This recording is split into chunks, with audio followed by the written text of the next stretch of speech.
हमारे साथ मौजूद हैं डॉक्टर रागिब नईमी, आलिम दीन है, और मैं कोशिश करता हूँ कि जब दीन के बारे में रहनुमाई हासिल करनी हो तो मैं हज़रत जी के पास जाऊँ। अस्सलाम वालेकुम, आपको रमज़ान बहुत बहुत मुबारक हो। और सवाल सबसे अहम यही है, रमज़ान मुबारक कहते हैं हम, रमज़ान इसका मतलब बहुत अच्छी चीज़ है। ये रमज़ान है क्या और हमें क्या सिखाता है हज़रत? देखिए, जो माह रमज़ान है ये भट्टी की मानिंद है। जैसे भट्टी में लोहा पिघलता है, मैल कुचल अलग हो जाती है, खाम साफ़ लोहा अलग हो जाता है, बिल्कुल ऐसी तरीके से रमज़ानुल मुबारक अल्लाह तबारक व तआला की तरफ से अता करदा वो महीना है जिसमें गो थ्रू हो जाएं अल्लाह के बताए हुए तरीक़ेकार के मुताबिक इंसान के वजूद में उसके जिस्मानी तौर पे जितनी आलाइशें वो निकल जाएंगी और रूहानी तौर पे जितनी भी परागंदगी है उसके वजूद में वो सारी की सारी पाक साफ हो जाएगी। क्लेंस कर देता है ये बंदे, क्लेंस कर देता है। आए आपको मस्जिद दिखाता हूँ।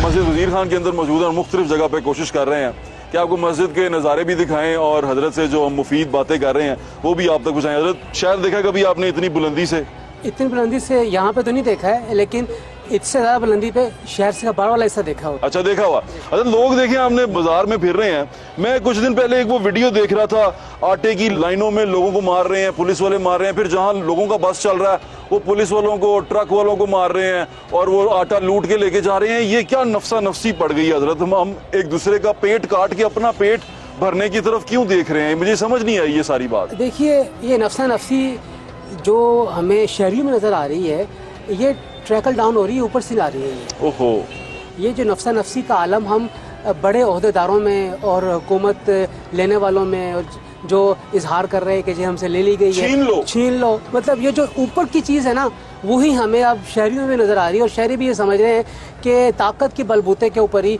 सब कुछ होगा। हजरत, मैंने तो सुना है कि हमसाये के हकूक इतने ज्यादा हैं कि कहीं लोग डर रहे थे कि नबी पाक सल्लल्लाहु अलैहि वसल्लम के दौर में कि कहीं हमसाये को विरासत में हकूक ना देने पड़ जाएं। तो हमसाया दूर की बात, हम रिश्तेदारों का ख्याल नहीं रखते, हम किसी का ख्याल नहीं रखते। हम सोचते हैं कि वो भूखा है, कोई बात नहीं, मेरा पेट भरना चाहिए और मेरे पास इतना होना चाहिए कि मैं आगे दिनों के लिए भी अपने पास जखीरा कर लूं। ये क्या माजरा होता जा रहा है? गैर यकीनियत इतनी बढ़ चुकी है पाकिस्तान में ख़ास तौर पे और माशी हालात के हवाले से कि हर बंदा अपना मुस्तकबिल महफूज करना चाहता है और उसके लिए वो इस बात की परवाह नहीं कर रहा है कि मुझे किसी दूसरे को मारना पड़ रहा है, मुझे किसी दूसरे का पेट काटना पड़ रहा है, उसकी जेब काटनी पड़ रही है या उसके हक के ऊपर डाका डालना पड़ रहा है। बड़ा अफसोस होता है कि जब वो ममलिकत जो कि इस्लाम के नाम पे बना, जिसके बनाने वालों ने इस ममलिकत के हसूल में अपनी जानों तक का नजराना पेश कर दिया और सब जानते हैं कि जिसे इस्लाम के नाम पे हासिल किया गया वहीं पर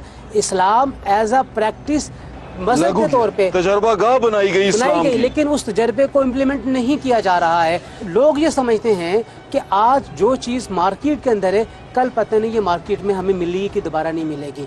हालांकि अनाज वाफर मौजूद है, लेकिन जखीरा करने की वजह से वो खत्म हो जाता है। अच्छा, फिर है क्या? देखिए, जो आटा पिसा हुआ है ये 15 दिन से लेकर 25 दिन तक निकालता है, उसके बाद इसमें सड़ाहट पैदा हो जाती है और कीड़े पैदा हो जाते हैं। लोग तसव्वुर नहीं कर रहे हैं कि आटे के अगर वो 10 बोरे लेके रख लेंगे अपने पास, 10 सेक रख लेंगे तो वो आटा जो 3 महीने के लिए काफ़ी है, वो 1 माह के बाद उस खराब आटे का करेंगे क्या? आटा तो उन्हें डेली बेसिस के ऊपर चाहिए है, फ्रेश आटा चाहिए है। ये आटा जो वो 10-10 बोरियां अपनी समेट के रख लेंगे वो उन्हें किसी भी किस्म का फायदा नहीं देगा। हजरत, ये क्या माजरा है? मैं तो लोगों से भी बात करता हूँ, लोगों से मिलता भी हूँ, पहले मेरा पेट भर दो, दूसरा मरता है मर जाए। मैं माजरा समझ नहीं पाया। देखिए, इस्लाम जिन बुनियादी अखलाकियात और किरदार पर मबनी है और जो एक मुसलमान में देखना चाहता है, हमें अब वो मफकूद नज़र आ रहा है। हमारे सामने वो मिसाल एक जंग की है कि एक गज़वे में मुसलमान मुजाहिदीन ज़ख्मी पड़े हुए हैं, हर एक पानी मांग रहा है। अब एक जब पानी लेकर आने वाला उसको पानी पिला रहा है तो वो अपने दूसरे भाई की तरफ भेज देता है कि भाई पहले उसको पिला लो, वो ज़्यादा ज़रूरतमंद है, वो दूसरे की तरफ भेजता है, वो चौथी की तरफ भेजता है। इस तरीके से ये वो वैल्यूज़ हैं जो हमने अपने माजी में अपने बुज़ुर्गों के बारे में सुनी है।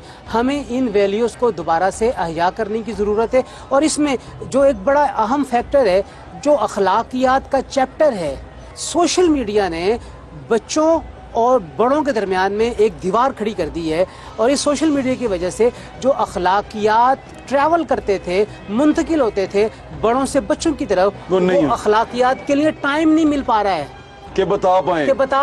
میں آپ کو ایک واقعہ بتاتا ہوں حضرت، میں اسی شہر کا رہنے والا ہوں. اس شہر میں نا جب ہم چھوٹے تھے تو میں ہمارے گھر کے پاس نا ایک بندہ چائے بناتا تھا، اس کا نام تھا دونا. تو اس کو کہتے تھے دونا، سارے دونا کہتے تھے، دونا دونا کہتے تھے. میں نے ایک دن گیا نیچے تھا، میں نے بھی اسے کہہ دیا دونے. میرے والد صاحب نے بڑا ڈانٹا مجھے، میری والدہ کو بتایا کہ اس نے اس کو بڑا تھا اس عمر میں، اس کو دونا کہا، آئندہ سے اس کو دونا انکل کہنا ہے.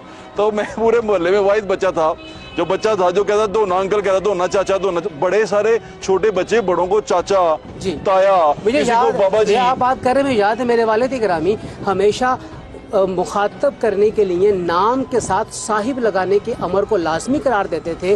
شہر آپ دیکھ رہے ہیں اور مسجد وزیر خان میں ہم موجود ہیں. رمضان کے روزے آپ رکھ رہے ہیں، اللہ تعالیٰ آپ کے روزے قبول کرے. یہ باتیں ہماری جاری ہیں اور ہم کوشش کر رہے ہیں کہ وہ باتیں جو شاید ہم سننا چاہتے ہیں پر بہت ساری مصروفیت کی وجہ سے سن نہیں پاتے، میری کوشش ہے کہ وہ باتیں آپ تک پہنچائیں.